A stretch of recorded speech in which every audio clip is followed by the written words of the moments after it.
BSP यहां पर दूसरे नंबर पर है। लगभग 8,871 वोट बीएसपी के कैंडिडेट को यहां पर मिले हैं। तो नगर निगम में बीजेपी का शानदार प्रदर्शन देखने को मिला है। नगर निगम में एसपी का सुपड़ा साफ हो गया है।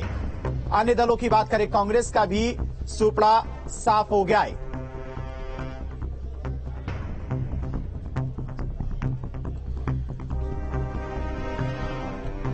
और समाजवादी प्रवक्ता इस कीर्तिनिधि पांडे जी हमारे साथ जुड़ गए हैं। कीर्तिनिधि जी, आंकड़े आपके सामने, आप भी देख रही होंगी। समाजवादी पार्टी इन आंकड़ों को देखकर बहुत ज्यादा खुश नहीं होगी। धीरेन्द्र जी, समाजवादी पार्टी निश्चित रूप से इन आंकड़ों से खुश तो नहीं होगी। नगर निगमों में हम लोग चुनाव नहीं जीत पाए।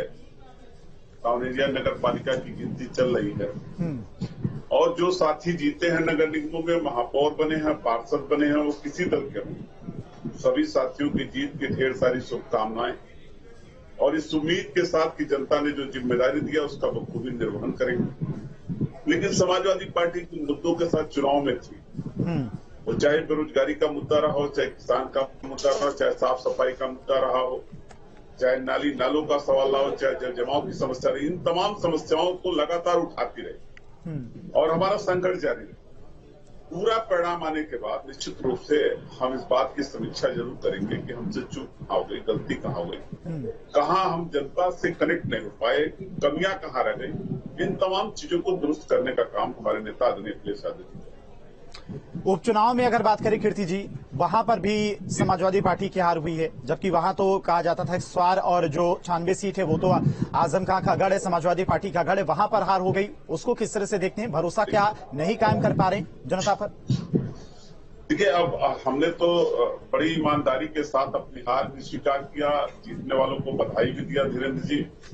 और मैंने कहा कि सब परिणाम आने के बाद विधानसभा का उपचुनाव में जो परिणाम आए हैं, नगर निगमों में महापौर के चुनाव में जो परिणाम मिले हैं, जो नगर पालिका और टाउन एरियाज में परिणाम मिले, इन सब की समीक्षा करेंगे और उन जो कमियां रह गई उसको सुधारते हुए 2024 की तैयारी में समाजवादी पार्टी पूरी ताकत के साथ रहेगी। कीर्ति जी, यानी कि मानते हैं कमी कहीं ना कहीं रह गई है बीजेपी के मुकाबले अगर बात की जाए, जिस तरह से प्रचार किया गया। देखिए, एक बात तय है कि अगर कोई बच्चा एग्जाम में नहीं पास होता है, फेल हो जाता है, तो निश्चित रूप से कहीं न कहीं उस विद्यार्थी में कमी रह जाती है, चाहे उसकी तैयारियों को लेकर के, चाहे उसके जो पढ़ाई में कलेक्शन होते हैं वो ना उपलब्ध करा पाए, जो भी कुछ न कुछ कमी है, तभी विद्यार्थी फेल होता है।